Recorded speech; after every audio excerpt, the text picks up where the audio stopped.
বাংলাদেশের ছাত্ররা ন্যায়ের জন্য লড়ছে। মুক্তিযুদ্ধের অঙ্গীকার হচ্ছে সাম্য, মানবিক মর্যাদা, সামাজিক ন্যায় বিচার। ছাত্ররা ন্যায় প্রতিষ্ঠার জন্য লড়াই করছে। গোটা সংস্কার ন্যায় প্রতিষ্ঠার গুরুত্বপূর্ণ অংশ। ছাত্ররা 18 সালের সংস্কার দাবি করেছিল, এখনো সংস্কার চাইছে। বদমতলব, কুমতলব কিংবা কোন রকম নানান রকম নীল নকশা তা আপনাদের মাথায়।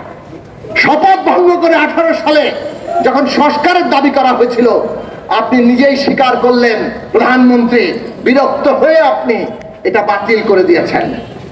এরপরে তো আর প্রধানমন্ত্রীর পদে থাকার কোনো অধিকার আপনার থাকে না। আপনি যে বিরক্ত হয়ে সিদ্ধান্ত নেন, এটা তো আপনি পরিষ্কার করে নিজে স্বীকার করলেন। সংবিধান লঙ্ঘন করে, শপথ লঙ্ঘন করে আপনি ক্ষমতায় আছেন। ভোট এবং অন্যান্য কথা আমি আপাতত বাদই রাখলাম। আজকেও যখন ছাত্ররা সংস্কারের কথা বলছে, তখন এই লোকেরা আসলে সংস্কারটাও যে করতে চায় না, ওনারা নানাভাবে এমন পরিস্থিতি তৈরি করে রেখেছে যাতে আদালতের ঘাড়ে বন্দুক রেখে তারা আবার কোটা পুনর্বহাল করতে পারে।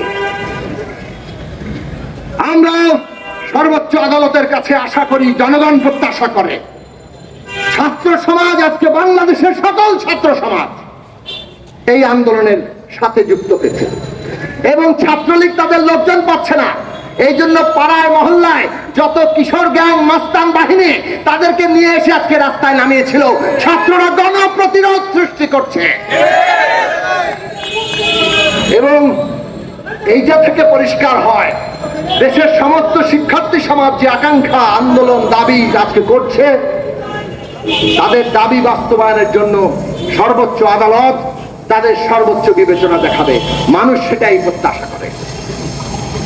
মানুষ প্রত্যাশা করে সরকার সংসদে বসে এই সমস্যার সমাধানের উদ্যোগ নিতে পারে। তাড়াতাড়ি সেই কাজ করুন। ছাত্র সমাজ সংস্কারের দাবি করেছে ন্যাশনাল কমিশন গঠন করে। আপনাদের কোনো উদ্যোগ নাই। উস্কানিমূলক কথা বলে এখন নিজেদের বাহিনীকে লেলিয়ে দিয়ে, সরাসরি ঘোষণা দিয়ে ছাত্রদের হত্যা করাচ্ছেন, হামলা করাচ্ছেন। এইটা করে ভেবেছেন আন্দোলন থেমে যাবে। এই আন্দোলন থামবে না। বাংলাদেশ অগ্নিগর্ভ হয়ে উঠছে। বিরোধী দলের উস্কানি খুঁজছেন, উস্কানি আপনারা দিয়েছেন।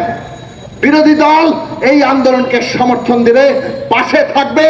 কোনোভাবেই আপনাদের এই সমস্ত ষড়যন্ত্রমূলক কথাবার্তা বলে বিরোধী দলের ঘাড়ে দায় চাপিয়ে আগে যা সফল হয়েছেন, আর বাংলাদেশের মানুষ সেটা সফল হতে দেবে না। প্রস্তুতি দেন।